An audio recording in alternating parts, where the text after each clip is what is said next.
Da, da, da, da, da, da, da. Raymond, welcome to ConverStation. Thank you, Polly.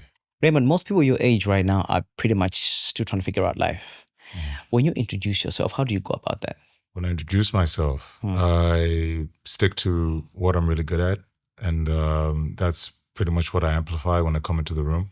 And because you don't know, something can be perceived small in your world. But if you come around the right people and you amplify the things that, even though you find small, but they're a big thing to you, you'd never know who in the room is going to be able to pick that up and help you get to the next level. Yeah. So the way I introduce myself, I am basically an agro dealer.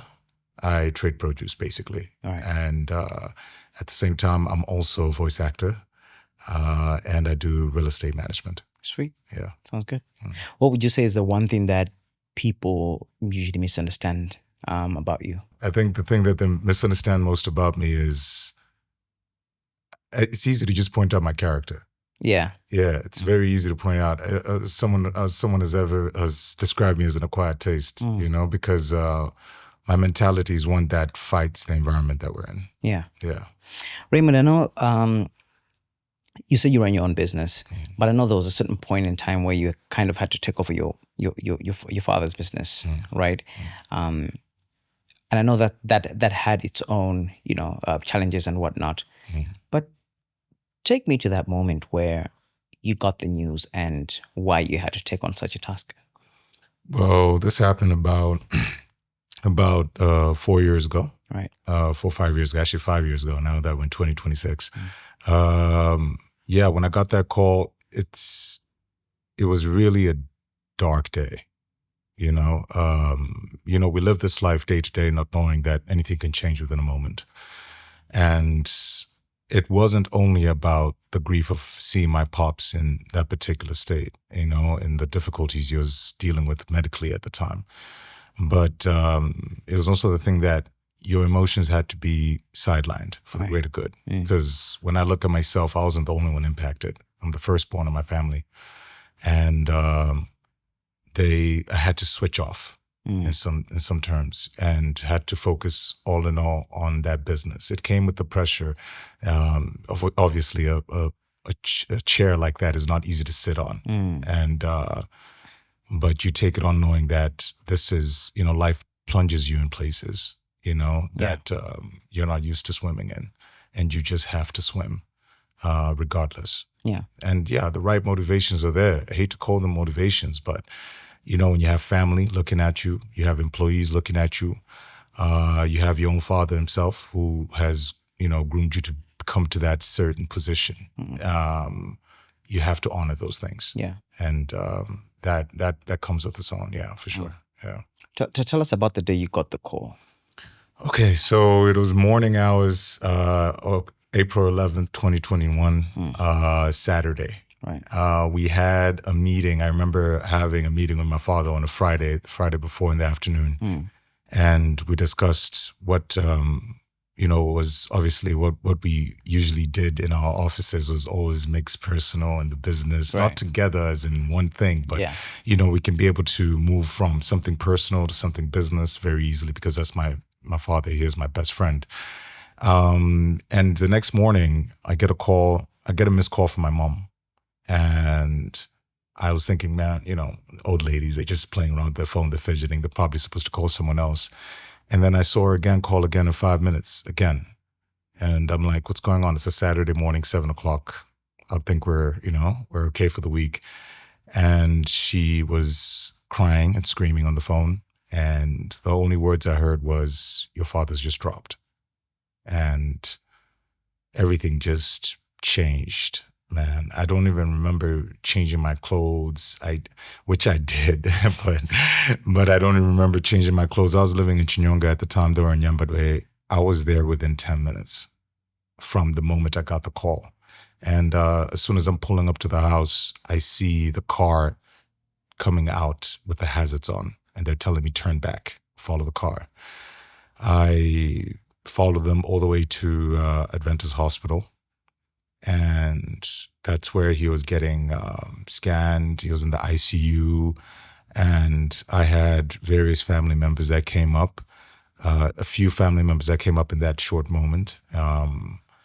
And all I could do was just basically, I was paranoid. And I snap out of it when I see my father just in that state. And all I could do was just look at him, And the hard thing about it was, I think these were the most painful words I had to tell him were, I'm sorry for everything. I know that raising me wasn't easy. Raising any child, I'm sure, isn't easy. And I'm not sure where my transgressions were like getting to him, because obviously being a very patient father, he wasn't really the most vocal. But I knew that I wronged him in certain ways and that he wouldn't express to me. And at that moment, I didn't know whether he was going to stay alive or not in the next few hours. I just apologized. And that ended up being a string of emotions that made me feel as if, I didn't live up to whatever expectation that he had for me. Regardless of me, helping him run this business and growing it, I never felt like it was enough. Life is not a debt that you can easily pay, especially the life that he's given me.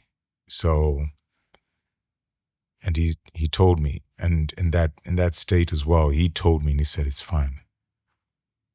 There's nothing you've done, And maybe thinking as well that, I'm also saying sorry because I don't know, maybe I did something that led him to get to this point. Because, by the way, he suffered a stroke. So, yeah, it was really difficult. And after that, that's when, I had a friend of mine who pulled up. I was supposed to meet him hours later, but then when he called me to find out where we at, and he came all the way there, he actually helped my father get from the bed to another, to the stretcher, from the ICU to the stretcher and everything. He said, screw that, you're my friend, this is like my father as well. And that's when he had to be transferred to Waiwatu, where he had to go through a CAT scan. I had to calm people down. I was the only one allowed with at least the doctors felt I was the only one emotionally stable, like in that moment, because all I was looking at was for him to get better. It wasn't about me and how I felt at that point. And funny enough is how I met a good friend of mine, the doctor. I'm sure you know him. So after that, that's when he was, he was in Manawatu for a few days and transferred to Kachere by Queens, where, they specialize in stuff like this. Rehabilitation. Yeah, for rehabilitation, which was a very difficult thing. And I had to adjust. Life had changed, life had changed. And being the firstborn, you have to help steer the ship from now going then. As much as your parent is your parent, being my mother, at that point being the only healthy parent, we had to delegate. We had to sit down on the same day and delegate what we need to do. She focused on helping my father get better, the transition that came with it. I had to focus on the business that, regardless of him getting sick, had to continue.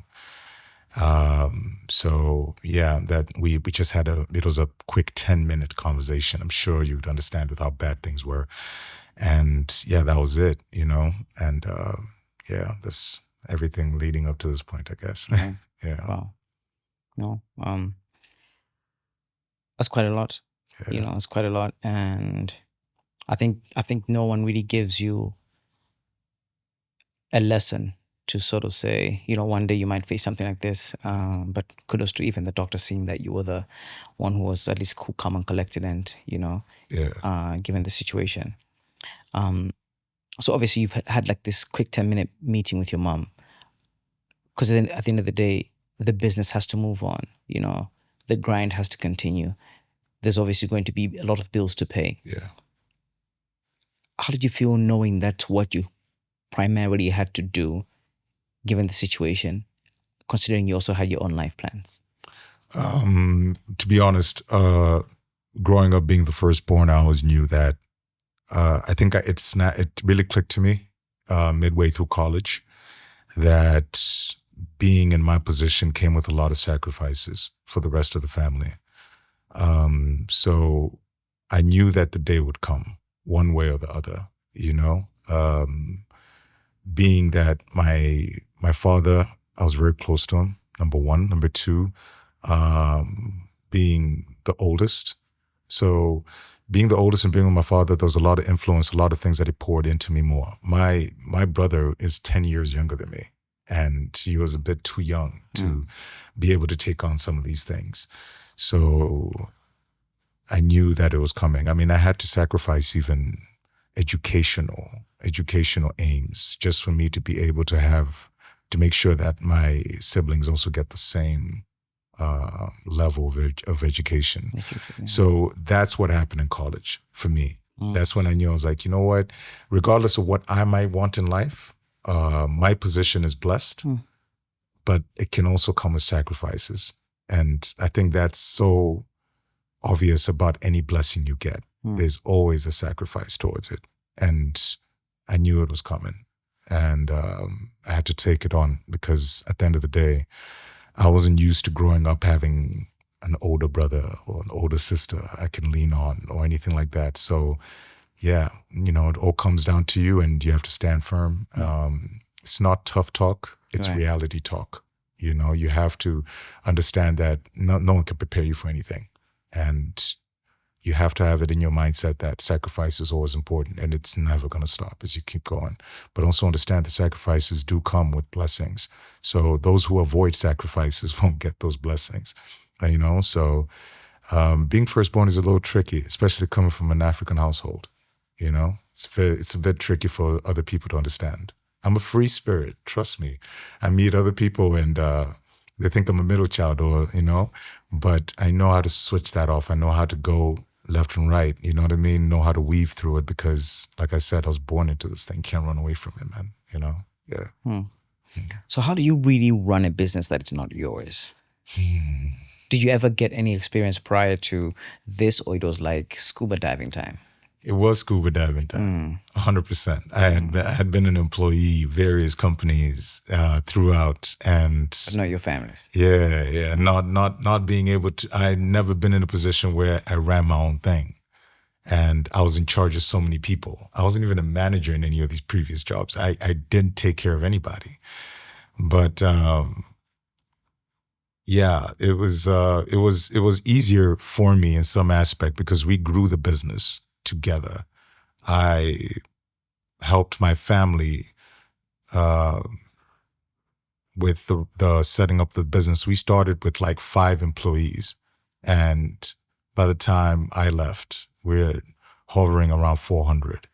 So I kind of understood the things that came with it, the intricate parts, the finances, the operations, the human behavior that you had to learn, you know, as you keep going. You know, of course, you're growing a company. You can get used to the same 10 people, but that 11th person is going to come through different from the other 10. And you have to adjust with that and understand how you're going to manage that. So in short, like, I was there from the beginning to know exactly. So you knew everything on too. Yeah, and also being very close to my father, he was in the office right next to me. And he was a very open guy. He would tell you how he did things, you know, how he did this or that, or there's some decisions that he would make in a meeting that I would not understand. But I was wise enough to know that just because I received that advice and I don't understand it, doesn't mean that I will never get it. It's just not for me right then.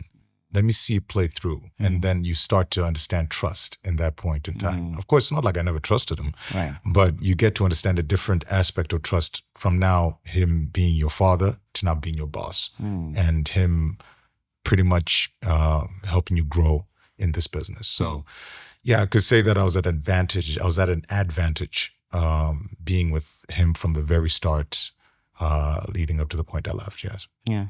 Okay.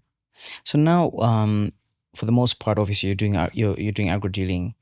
you've got the real estate part.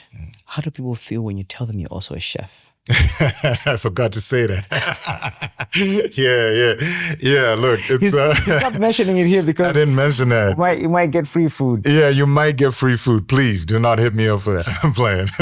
But I was fortunate enough, when I was in college because my father worked in the hospitality business here in Malawi.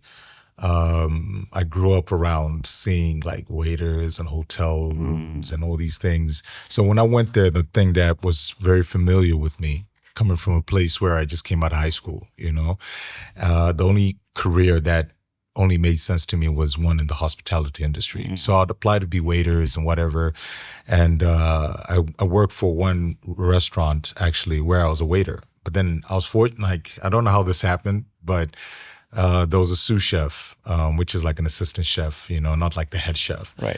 So he was a friend of mine, as a Brazilian guy, and he was leaving for Brazil. He had to get married and all these things. So he was there for a while. So before he left, he put my name in the hat to say, I like this kid, because I was always very intrigued to understand what he was doing, what he's preparing. I always wanted to seem like I'm an expert when I come to the customers and be like, this is that, this is this is sourced from here, So he knew that I had knowledge of everything he did. And he, one day I come in, the head chef says, get in here. Here's your name. This guy recommended you. Here's your apron. You're starting today. And I was like, what? And he's like, yeah, you're doing it today. And there was none of that. Like Irish people will not like smile at you when they tell you something that they know is going to freak you out a little bit. They're not going to try to calm down your nerves. They will just say statements to calm down your nerves. But they're very serious people. And that's when I started it. And eventually I went from being a nervous wreck every single day to enjoying the hell out of it. And I loved it. I went ahead and but the hobby never left me.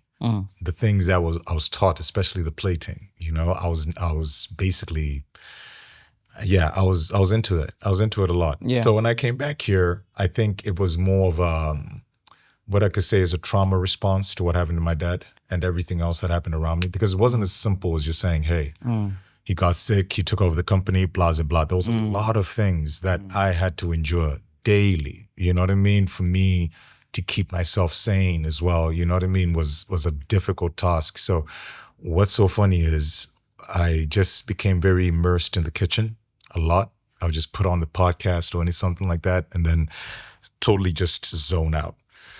I realized that it's the only thing that I did, that I basically was in flow state. Yeah. I could continue going on and on and on for hours, you know what I mean? And I would not feel as if I'm being labored. I wouldn't feel like I'm tired. And I would make my food, and I was dating somebody at the time, and they would always bicker me, have you ate today? Have you ate today? Because clearly I wasn't eating with all these things that were happening in my life. I wasn't eating regularly. So I had to take a picture every day like I was logging in, you know what I mean? So I had to take a picture every day, and she's like, yo, this is amazing. I'll be like, it's nothing really. She's like, no, this is great. I mean, you should post this. And I'm like, nah, I don't really do it for posting. You know, I do it because it's something that makes me feel good. You know, it makes me feel better, and she knew that. And eventually that just came, it just evolved. It went from sending her these pictures every day to now, I'd show my friends as well and just be like, hey, what'd you think about this? They'd be like, are you kidding? Like, put this up. And I would continue doing that. And the more I kept posting, the more people started reacting to it. It gave me a sense of pride, purpose. Everybody needs that, even if it's the smallest thing. If you knit, you're not going to open a garment factory for you to feel fulfilled. All you have to do is just get your 2 knits in, and you sit in your place and you feel like you're on top of the world. That's exactly the way I felt. And I have a private line, and I would have less than 60 people that would see that. And that was enough for me, even if all 60 didn't see it. So I went from that to opening a TikTok account. I went from being harassed on WhatsApp, when are you going to cook for us, to TikTok, when are you going to cook for us. So it was something that out of, the mess that happened 4 years ago, 5 years ago now, it was like a flower that bloomed. One of the flowers that bloomed out of this very out of this environment that we didn't think anything would grow on. Because we had a lot of doubts. There was a lot of people that doubted myself, the family, anything like that. And those things also added to, people thinking that, man, they ain't gonna make it, But yeah, it's something that keeps me happy, I should say. So yeah, I'm a chef, and I do private chef jobs for my friends. And you try some of my cooking, right? Of course. Yeah, for sure. And I'm always happy when I do that for my people. And let's see how it goes in 2026. Maybe it'll become more public. Are you taking any orders? Can we put your details in the description for? Yeah, Okay. I think, like by the time this interview comes out, maybe I know what's gonna come with it. For real. So Okay. I'm down for that. Okay.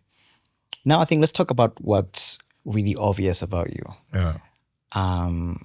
That vocal cord that's ringing on this microphone like nobody's business. Yeah. Okay. I don't want to get to the who got you into it. Yeah. Just tell us the process, the L's meeting, blah blah blah, all of that stuff. I think Yeah. In terms of my voice acting. Yes. Yeah, voice acting, man, it came out of nowhere. I always knew that I had a distinct voice. Right. That's for sure. I never thought it was special. I just thought it was just distinct. Like if, a bunch of people are talking, that's Ray, right? And one day I was at Kwaharaba and I met this guy, you know what I mean? And I knew he was in media. And I the only thing that I always wanted to do in my voice, my dream was just to be on a cartoon. Right. To be honest with you. I don't know why, but I always wanted to see myself in a cartoon. Out of curiosity, which cartoon in particular would you have? Like if you had, you had to just make a wish. Yeah, like make a wish like today you're going to be in that. Boondocks. Okay. Absolutely. Who would you want to play? Like your own character? I would like my own character. I want to be in that rich neighborhood though. You know what I mean? Like I want to be that guy that doesn't make sense that he's there. You know what I mean? But yeah, I'd like to be on the Boondocks, man. If they bring it back, I would love to be in there. I'm putting it out there in the universe, man. Yeah, that's my favorite. That's my favorite cartoon. Yeah, for sure. Okay. Yeah, so yeah, I got into it, and I met people like DJ Sonye, yourself. You know what I mean? And you're the one who put me onto him as well. And I worked with Sonye for a bit. And he was somebody I went to high school with. So it was, he, even though I hadn't seen him in at that point, probably 11 years, you know what I mean? 10 years probably, Wow. And he welcomed me like I just left yesterday and I just came back today. He made me feel comfortable. That's one thing that I love that's one thing I loved about getting into voice acting was the comfortability that came with it. The understanding of me as a person, not just as a talent, and the patience as well that came with it. So yeah, I mean, it went from one advert to another advert to another advert. And yeah, it became a thing, it became a thing that, the parents are actually proud of, and when they hear it, they're always happy, they're always smiling, So every time I leave the studio, I'm always like, yo, send that audio, you know what I mean? Trying to make my parents happy, Yeah, so over the years, it just became that thing that I loved it, I loved hearing myself in that state. I never thought I would be in that state. I'm just grateful for it. I'm not even one of those guys who is doing this money hungry. I just love the whole act, the media part of it. The fact that I can be able to not just speak, you know what I mean, but I can be able to communicate, to people that have never heard me before. That was pretty cool. And also going into shops, banks, and you hear that. It's awesome. Yeah, it's pretty cool. Yeah. That's me. Yeah, that's me. Yeah, for sure. Yeah, for real. I'm the one making you buy that stuff.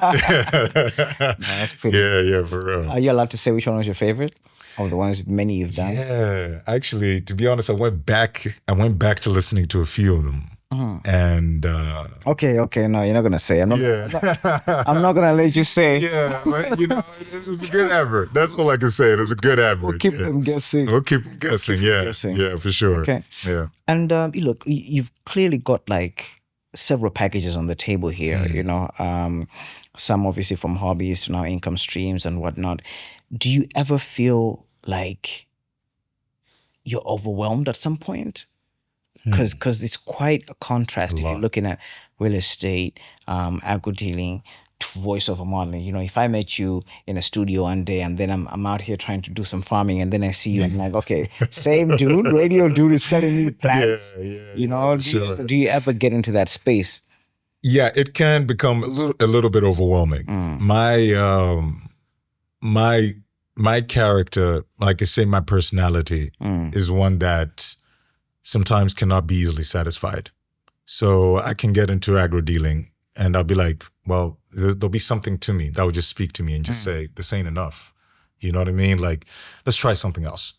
I've got this thing where I love applying myself towards different things. And when I start getting good at it, I just see myself as a versatile person. There's some people that are talented in one thing. There's some people that are not as talented, but they can do those things. And I feel like I'm one of those people that I can do certain things, various certain things, as opposed to one person that is very skilled to one thing. And I like to just, one thing's for sure, routine is amazing. You have to keep that up. It's the only way that I can balance all these things at once. And at the same time, being in this position, you are in a place where you dictate your programs. So if I'm not able to do real estate management today, then I'll do it tomorrow. If I'm doing agro dealing, which is more of a seasonal thing, and it's something that I can be able to space out. The voice acting, it's amazing. It's not overwhelming in the sake because usually we kill things in one session, which can be 1-2 hours, and then we're done. So yeah, I could say that, it does get a little overwhelming, but at the same time, I love it, Without that, then I wouldn't feel as if I'm doing enough, that I don't know why, but yeah, I just like to be very versatile in that aspect. So I'll go from cooking and I'm on a meeting, I'm talking to somebody while I'm making something amazing. While I know that after I eat, I'm going to go out and do this, I just keep going, you know what I mean? And, and as much as people think, oh, maybe he doesn't sleep or something, no, I make time to rest. Just as much as I enjoy working, I also enjoy my private time. And that's where you find some of these hobbies growing into something else that are, income streams and stuff like that. And I just thank God for that. And that's basically it, you know? So why not make something that you love? Why not get paid from it too, So I think that's what makes this thing look like I do a lot of stuff, Yeah. Okay. So what's the next 5 years of your life looking like right now, Raymond?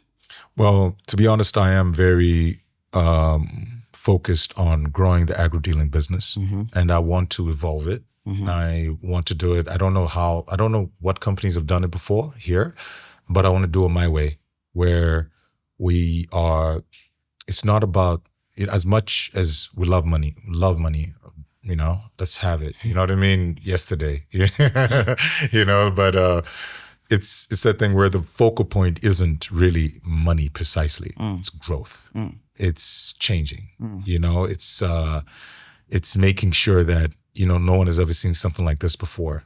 A new face when it comes down to that particular industry. Yeah, I want to do something that no one has done before, and either they've done it, but they're a different race. But I want to be able to do it. It's not, the line, they say it's not about who did it first, it's about who did it best. And I want to be the best when it comes to what I'm doing. And who's to say that these multiple things that I do, who's to say that I focus all of my talent into this one thing that I can't even sleep at night thinking about. I want to grow it. I want to make sure it's the biggest thing ever. In fact, even the name of my company is a name given to me, a name that was given by my father, because he believes in my vision. He always, I'll talk crap, you know what I mean? I'll talk about, Dad, factory, there'll be a big statue in front of everything. And he keeps me accountable to that. He reminds me, when's my statue coming? You know what I mean? And I'm like, all right, easy, I got you. So the next 5 years are looking at exponential growth, and especially in the agro dealing industry. Yeah, because that's a revolution on its own. Malawi is a country where people will tell you we don't have much, but that's a poverty mindset. We have everything here. We just, if you are breathing, you are an image of God. You know what I mean? He has put that energy in you. You have to think like him, act like him, be in an abundant state where you can see something more than what, someone else can see. The value that you add on to something that God doesn't even use money. You know what I mean? Then why should you? I'm like, everything that we have in our brains, no one pays us to think like that. They come through freely, and we have to use that gift to apply to the things that we have on this earth. He created this earth, and he says, hey, the rest is up to you. See what you can do with it. And that's what I want to aim for. And the next 5 years are, in other words, I could say I'm doing God's work. Wow. Yeah. That's good. No, we wish you all the best with that, man. Thank you. And look, if someone is watching this right now and they're, sort of stuck in a state where they feel maybe slightly overwhelmed, not that they have to be jack of all trades, because I know specialization is also critical in developing a certain skill. But given what you've learned now, what you know today, I usually ask almost all the guests this question. It's all right. The 21-year-old you right now is sitting down about to watch ConverStation. What message would you leave them to be like, okay, this should be able to take you for the next couple of years up until you reach the age that I'm at? What would that message be like? Man, to be honest, and this is something that we learn as we grow. But if I were to go back and talk to 21-year-old Ray, I would tell him, nothing of this world comes from nowhere apart from you. Nothing. I'm talking everything above materialistic things. I'm talking about, even the slightest of things that you don't have, whatever, like let's say an inner talent or, an inner mentality or whatever it is that you're seeking. It doesn't come from anywhere but you. God respects what you project. That's why we have people that are bad in this world, and we have people that are good in this world. Bad people that are successful, good people that are not as successful. And it's because of what God responds to, and that is your projection. Now, everybody will be judged at the end of the day. That's why he gives you free will. Do what you want. You know what I mean? But you will be judged. So if I went back and I sat down with 21-year-old Ray, I'll tell him, listen, you want love. You want family, you want business, you want to start a revolution, you know what I mean? You want to, get ahead somewhere. Guess what? It won't come from anywhere else but you. How you think, how you act, what you say, those are the things that you can control. Anything else of this world you can't control. And they're variables. I'm as old as I am right now, and I can tell 21-year-old Ray that, it doesn't get easier. It doesn't. But one thing I can tell you is that the thing that you can focus on is you. And if you can fix that mentality, right now I'm even talking to the people that are young. You want to be rich, be rich. You don't want the rich, be the rich. You want love, have love. Don't seek it, have it. And that's where people have a lot of misconceptions of the way that the world works, and understanding that the people that I have met that are certain things, they had to become those things by themselves. They set the standard with the way their spirit is, the way that if you fix your spirit, you end up seeing your physical reality changing 100%. And this is true. You have to, like something I learned, and this is faith, right? That right there is where I would tell 21-year-old Ray, not 21 Ray, but it could be the name of the restaurant. It could be the next mixtape, man. But I would tell him that, look, we ain't got it right now. I was broke then as well, I was like, we ain't got the money. Fine. We're living in this house, shared apartment, whatever. But what if we say we're rich? What if this house is a mansion? You live alone in it. I want you to keep that conviction, that faith that it would change. I'll give you an example. When I was 21, I had a vision, and I kept thinking about this vision. And I'm sure my cousin's going to be watching this later, and he's going to be like, yeah. What happened was I was 21, and back in Ireland, you're surrounded by, a whole different environment than the one you are here. And I always imagine myself driving in the morning with a nice hot coffee, listening to jazzy house music from SA. I didn't listen to jazzy house music from SA. I didn't have a car, but I'm with him, and we're driving to do a job in Mulanje or something. And I stop for a second while I'm on the highway. This is like 7 a.m. in the morning on a weekend. And I'm like, man, what if I told you I manifested all of this? like, what if I told you I envisioned all of this? Envision myself in my car, driving somewhere. I'm happy. I'm listening to this nice jazzy beat. I'm drinking my coffee. And it just hit me right then that this isn't deja vu. This was me convicted in that spirit that told me, you gonna have that thing. And he didn't, if I was alone, I probably could have parked the car and soaked it all in and understand that I'm living in my blessing. What I wanted, I got, and I'm here. And 21-year-old Ray would absolutely be like, yeah, you know what I mean? Of course, we thought about that. That was going to happen. And now look at me. I had forgotten about it, but look at where I am. So yeah, have faith, have conviction in yourself. What you are seeking, in short, what you're seeking is what you won't get. What you are is what you're going to get. So continue portraying to the world what you want to be, what you are, not what you want to be or what you want. Just portray what you are and you'll be fine. Yeah. 21 Ray. 21 Ray. Thank you so much for coming through. Thank you so much. No, it's really been great, man, talking to you. Appreciate it. Yeah. Thank you.